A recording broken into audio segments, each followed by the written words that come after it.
네, 퍼스널 브랜딩 글쓰기 44일차. 오늘은 스틱이라는 책을 한번 다뤄볼까 합니다. 사실 이 글쓰기 관련된 책은 아니지만 카피라이트나 어떤 마케팅 글쓰기, 이런 어떤 글쓰기와 마케팅 관련해서 가장 유명한 책 중에 하나가 아닐까 싶은데요.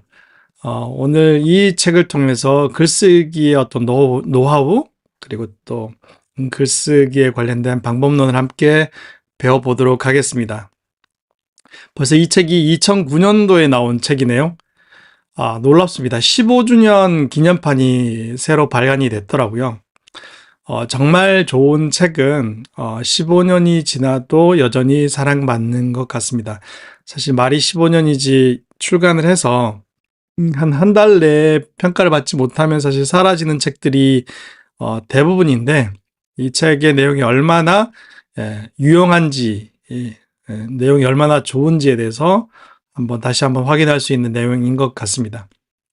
자, 오늘은 치피스와 댄 히스가 같이 쓴 스틱이라는 책에서 6가지 원칙이 있어요. 그래서 뇌리에 착 달라붙는 메시지의 6대 원칙이 있는데 이걸 석세스라고 정리를 했습니다. 그래서 단순성, 의외성, 구체성, 신뢰성, 감성, 스토리까지 6가지가 있는데 내용이 좀 방대하기 때문에 오늘은 그 중에서도 첫 번째 원칙, 단순성에 대해서 한번 얘기를 해보고요. 여러분들 반응이 좋으면 다른 내용도 틈틈이 같이 한번 배워보도록 하겠습니다. 자, 뇌리에 착 달라붙는 메시지란 어떤 걸까요? 어떻게 하면은 사람들 뇌리에 착 달라붙어서 그 책을 읽는 순간, 그 메시지를 읽는 순간 행동으로 이어지게 될까요? 아니, 뇌리에 딱 인식이 되게 될까요? 사실 브랜딩이라고 하는 것들은 우리가 전하고자 하는 메시지가 사람들의 뇌리에 인식되는, 인지되는, 강하게 고착되는 그런 거라고 할 수 있겠죠. 그래서 침대는 과학이라든지, 그런 고향의 맛 다시다 이런 것처럼 한번 뇌리에 인식이 되면 진짜 절대 잊어먹지 않는, 저는 그 중에 하나가 저는 신기한 게 군번이라고 생각해요. 주민등록증은 자주 쓸 일이라도 있으니까 외울 수 있는데, 사실 제가 군대 갔다 온 지 한 30년이 지났는데도 불구하고 그 중간에 군번 쓸 일은 거의 없었습니다. 근데 놀랍게도 93027746이라는 진짜 어마어마하죠. 30년이 지나도 군대에서 받았던 군번은 잊어먹지 않고 있습니다. 이유가 뭘까요? 이 중에 이유가 있을지 모르겠습니다. 그 이유를 한번 찾아가 보도록 하겠습니다. 그래서 오늘은 첫 번째 단순성에 관련해서 한번 이 책의 내용을 집중적으로 한번 연구해 볼 텐데요. 이 책은 이렇게 얘기합니다. 단순해져라. 단순해지라는 건 정보의 수준을 낮추라거나 간단한 요약문을 만들라는 의미가 아니다. 단순하다는 것은 쉬운 말만 골라 쓰는 게 아니기 때문이다. 여기서 단순의 정확한 개념은 메시지의 핵심을 찾으라는 의미다. 핵심에 이르기 위해서는 남아돌거나 불필요한 요소들을 모두 제거해야 한다. 하지만 이는 그나마 쉬운 과정에 속한다. 정말로 어려운 부분은 중요하지만 가장 중요하지 않은 메시지를 제거하는 일이다. 네, 신바이님도 대학 때 학번도 학번은 상상도 못 해봤는데. 예, 대단합니다. 저는 학번은 한 번도 외워본 적이 없는 것 같은데. 아무튼 이 책이 말하고자 하는 그런 어떤 단순성, 즉 심플이라는 의미는 그냥 간단하게 요약하라, 쉬운 말만 골라 쓰라는 게 아니죠. 책을 쓸 때도 가장 중요한 게 사실 핵심 메시지를 정하는 것 같아요. 그러니까 이 책을 쓰기 위해서, 이 글을 쓰기 위해서 정말로 말하고 싶은 게 뭔지 한 줄로 줄일 수 없으면 사실 글을 쓰거나 책을 쓰는 건 매우 위험한 일에 속합니다. 왜냐하면 금방 뭐라고 해야 될까요? 그러니까 금방 딴 길로 빠지기가 쉽거든요. 그러니까 하나의 메시지가 아닌데 한 권의 책을 쓰려고 하면 사실 중구난방인 책을 쓰기가 쉽습니다. 그래서 저는 책 작업을 할 때, 다른 분들이 책 작업을 할 때 가장 중요하게 묻는 게 정말 이 책 한 권을 통해서 무슨 말을 하고 싶은지, 단 하나의 메시지를 정한다면 어떤 메시지를 말할 것인지에 대해서 꼭 여쭤봅니다. 왜냐하면 그게 없으면 나중에 가면 굉장히 책이 중구난방으로 흔들리기가 쉽더라고요. 그래서 책을 쓰는 중간중간에도 반드시 이게 정말 처음에 쓰고자 했던 말인지 전하고자 했던 메시지를 확인을 해보는 작업을 자주 거칩니다. 이 책의 저자는 이렇게 얘기합니다. 사우스웨스트라는 그 저가항공사를 비유로 들고 있거든요. 근데 저자가 이렇게 얘기하고 있습니다. 사우스웨스트사가 성공을 거둔 이유에 대한 늘어놓자면 이 책 한 권을 꼬박 채울 수도 있지만 아마도 이 회사의 성공에 가장 중대한 영향을 준 단일 요소는 비용 절감에 대한 끈질긴 집착일 것이다. 물론 비용 절감은 모든 항공사의 꿈이다. 하지만 사우스웨스트는 그 꿈을 몇십 년 동안 실제로 실현해 왔다. 그리고 회사는 이를 위해 마케터에서 수화물 담당자에 이르기까지 수천 명에 달하는 직원들과 행동과 사고방식을 조정해야 했다. 사우스웨스트 항공사에서 이러한 조정 작업이 가능했던 이유는 지휘관의 의도, 즉 핵심이 있었기 때문이다. 계속 읽어볼게요. 예를 들어 여러 메시지들이 동심원을 그리며 사우스웨스트사를 둘러싸고 있다고 상상해보라. 회사의 제일 가까운 중심에 위치한 핵심 메시지는 가장 저렴한 항공사다. 그리고 그 다음에 위치한 원은 무엇이라도 가령 즐거운 일터가 될 수도 있다. 이렇게 원을 그려보는 거죠. 그 중심에 사우스웨스트의 가장 핵심은 가장 저렴한 항공사다. 그 다음에 그 다음 원, 그러니까 그보다 더 넓게 그린 그 다음 원에서는 즐거운 일터가 될 수 있는데 이 방식이 사실은 브랜딩할 때도 똑같은 그 방법론을 쓰거든요. 브랜딩할 때 가장 중심의 핵심 가치를 쓰고 그 다음에 덜 중요한 것들을 이렇게 쓰게 되는데 브랜딩이나 글쓰기나 공이 이렇게 핵심 메시지를 찾는 게 가장 중요하다는 사실을 확인할 수가 있습니다. 새로운 직원들은 이러한 메시지들을 종합하여 누가 따로 알려주지 않아도 어떤 상황에서 어떻게 행동해야 좋을지 깨닫는다. 가령 승무원의 생일날 인터컴으로 농담을 하거나 축하 메시지를 전달해도 될까? 그렇다. 전혀 문제 없다. 하지만 축하 선물로 색종이를 뿌려주는 것은 아마 안 될 것이다. 색종이 조각을 뿌리면 청소 직원들에게 별도의 일을 안겨주는 셈이고 거기 소모되는 시간은 곧 비용이 발생한다는 뜻이기 때문이다. 여러분 이해되시죠? 핵심이 선명하니까 어떤 상황에서 어떤 행동을 해야 될지가 가이드가 되는 거죠. 그러니까 우리가 저가 항공사이기 때문에 그걸 지킬 수 있다면 승무원의 생일날 인터컴으로 마이크로 기내 그 마이크로 농담을 하거나 축하 메시지를 하는 일들이 사우스웨스트에서는 굉장히 흔합니다. 그래서 약간 손님들과 승객들과 즐거운 시간을 보내는 게 가능하죠. 왜냐? 비용을 더 늘리거나 하지는 않으니까요. 근데 색종이 조각을 뿌리면 축하하는 분위기는 훨씬 더 고무가 되겠지만 사실은 청소 직원들의 시간과 비용을 늘린다라고 하면 가장 저렴한 항공사라는 핵심 메시지와는 위배되잖아요. 그래서 이런 것들을 브랜딩에서는 do and don't라고 합니다. do and 해야 되는 것 and don't 하지 말아야 할 것. 그래서 각각의 브랜드에 이렇게 선명한 그런 핵심 가치가 있으면 여기서는 이제 그 핵심 메시지라고 했지만 브랜드로 따지면 핵심 가치겠죠. 그게 선명하면 do and don't 해야 할 것과 하지 말아야 될 것이 선명해집니다. 그 얘기를 이 책은 하고 있습니다. 그래서 이 책은 단순하게 만든다는 것은 간단하게 줄인다는 것이고 짧은 문장과 쉬운 단어를 쓴다는 것인데 최소한의 공통 분모 등 다양한 연상작용이 딸려 나온다. 하지만 그 시점에 이르면 방금 동의어 사전에 등록한 사례를 잊지 말고 떠올리기 바란다. 가장 저렴한 항공사. 단순하게 만들고 간단하게 줄이는 것도 좋은데 이게 가장 저렴한 항공사라는 핵심 원칙에 맞는지를 먼저 살피고 줄일 걸 줄이고 단순하게 할 걸 단순하게 한다는 거죠. 사우스웨스트는 그 작업을 훌륭하게 해놓은 항공사라고 할 수 있겠습니다. 그러면서 이 책은 기자들의 글쓰기도 얘기를 해요. 그래서 기자들이 이제 처음에 쓰는 글, 도입부를 리드라고 하거든요. 그래서 이제 저희도 에디터로 일할 때 이제 앞부분에 축약한 글들을 리드 글이라고 불렀는데, 자, 이 리드를 쓰는 과정, 그리고 리드의 실종을 막아내는 과정은 메시지의 핵심을 찾는 과정과 정확하게 맞아떨어지는 유용한 메타포다. 핵심을 발견하고 리드를 쓰는 행위는 우선순위 강제 지정에 속한다. 당신이 종군 기자라고 치자 통신망이 끊기기 전에 보낼 수 있는 기사가 단 한 문장뿐이라면 어떤 문장을 쓰겠는가? 리드는 단 하나뿐이다. 핵심도 단 하나뿐이다. 네, 기자, 특히 종군 기자가 정말 통신망이 끊기기 전에 진짜 보내야 할 단 하나의 문장이 어떤 걸까요? 그 문장은 사실 그 전쟁 현장을 보여주는 정말 가장 중요한 정보겠죠.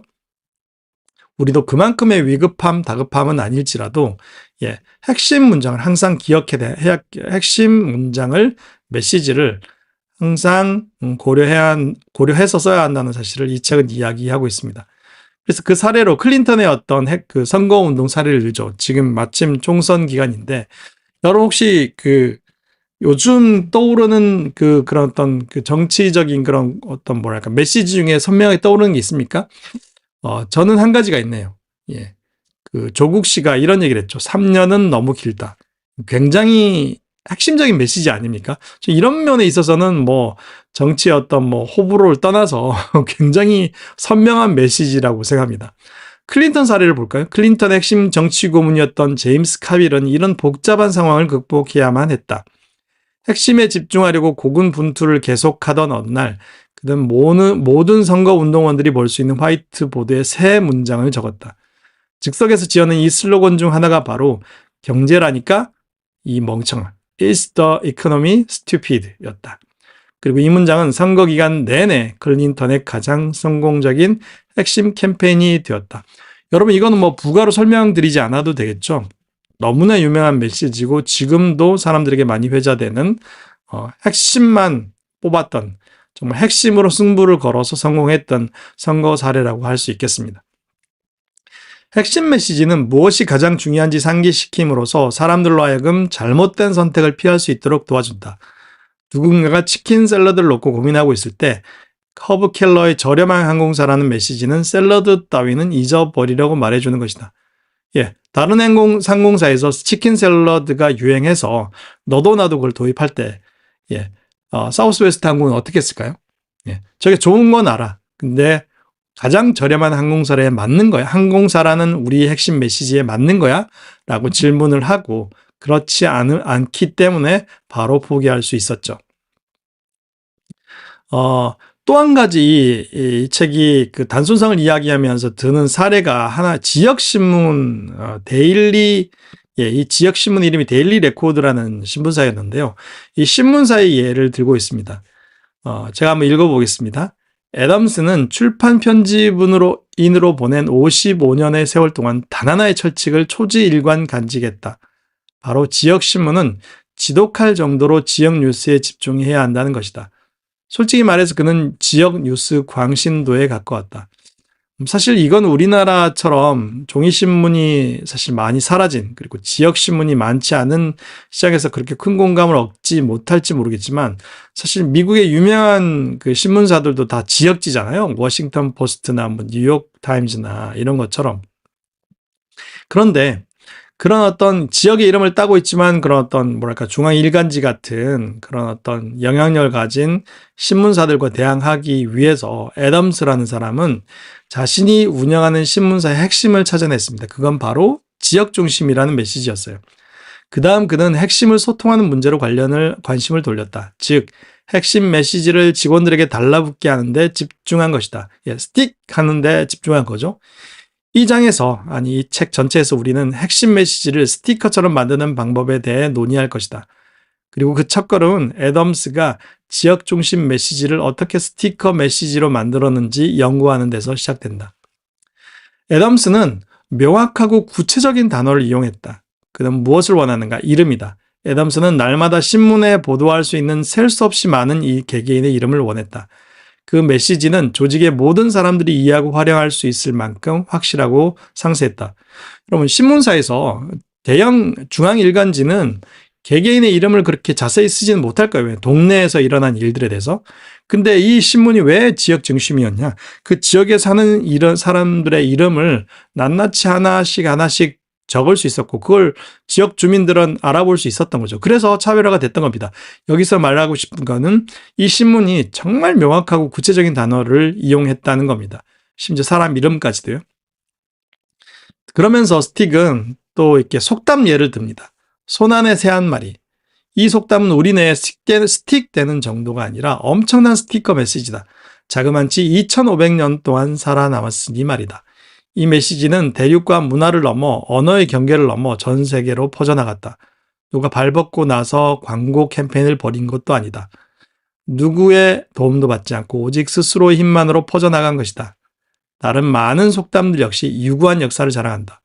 사실 속담들은 거의 모든 문화권에서 유사한 모습을 딴다. 도대체 왜? 그 이유가 뭘까?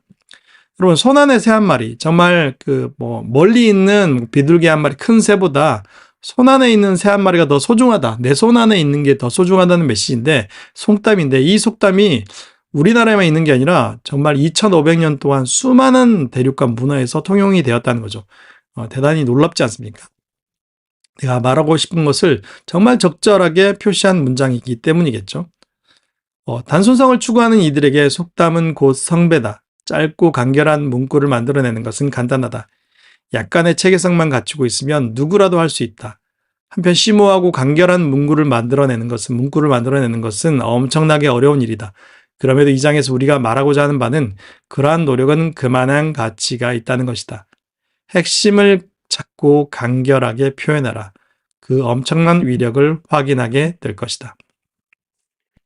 자, 여러분, 오늘 우리는 스틱이라는 책에서 핵심적인 메시지, 사람들의 뇌에 딱 달라붙는 스티키한 메시지를 만드는 방법에 대해서 알아봤는데, 그 첫 번째 원칙, 단순성에 대해서 알아봤습니다. 여러분 어떠셨나요? 여러분이 하나의 글을 쓰거나 또 한 권의 책을 쓰고 싶다라고 하면 가장 먼저 해야 될 작업이 뭘까요? 그건 아마도 내가 하고 싶은, 정말 말하고 싶은 이야기를, 내용을 단 하나의 문장으로 압축하는 작업이 될 것 같습니다. 그리고 그 내용은 내가 말하고자 하는 핵심을 담아야겠죠. 그게 없으면 중언부언하게 됩니다. 책도 마찬가지입니다. 책도 하고 싶은 메시지가 선명해야 아무리 두껍더라도 끝까지 읽을 수 있는 힘을 가지게 되는 거죠. 이 스틱이라는 책처럼 말이죠. 이 스틱이라는 책은 여러분들 아까 말씀드렸던 것처럼 뇌리에 착 달라붙는 메시지의 6대 원칙을 이야기하고 있습니다. 이거는 단순히 글쓰기, 책쓰기뿐만 아니라 하다못해 상품의 상세 페이지, 카피라이트, what is funding 할 때면 펀딩 페이지 내용을 만들 때도 얼마든지 응용할 수 있는, 아마 그런 유용함이 이 책이 그토록 오랫동안 15년 이상 사랑받게 된 가장 큰 이유가 아닐까 싶습니다. 그리고 이 책은 이 단순성이라는 원칙을 이야기하기 위해서 굉장히 다양한 사례들을 가져오죠. 그래서 제가 그 글쓰기와 책쓰기에 관련된 책들을 많이 보면서 깨닫게 되는 건, 언제나 한 권의 책은, 하나의 글은 두 가지로 이루어져 있다 하죠. 첫 번째는 메시지, 두 번째는 에피소드입니다. 첫 번째 메시지는 내가 하고 싶은 말이고요. 두 번째 에피소드는 그것의 근거가 되는 어떤 사건이나 사고, 사례, 논리, 정보 등이 되겠습니다. 그래서 우리가 글을 쓸 때는 반드시 핵심 메시지를 먼저 생각하고 그 다음에 그것의 근거가 되는 이야기, 사례들을 풀어가면 됩니다. 이때 우리가 전하고자 하는 핵심적인 메시지는 6가지 원칙을 따라야 되는데, 그 중에 하나가 단순성. 정말 너무나도 단순하기 때문에 언제든 떠올릴 수 있어서 어떤 말을 하더라도 근거가 되는 그런 어떤 단순함의 힘을 가진 그런 어떤 단순성을 갖추기 위한 훈련을 해야 된다. 핵심 메시지. 근데 그게 바로 핵심 메시지를 찾아내는 것이다. 이 정도로 이야기할 수 있겠네요. 여러분, 오늘 어떠셨나요? 너무도 유명한 책이고 너무나 많은 사람들에게 도움을 준 책인 만큼 오늘 첫 번째 단순성에 대해서 얘기해 봤지만 아마 그 사례들이 여러분들이 선명하게 떠오를 수 있을 것 같습니다. 정말로 내가 말하고자 하는 바, 내가 쓰고자 하는 글이 이런 핵심 메시지를 담고 있는지 그 단순성에 대해서 한번 생각해 보는, 그리고 그런 핵심 메시지를 가진 글을 써보는 하루가 될 수 있었으면 좋겠습니다.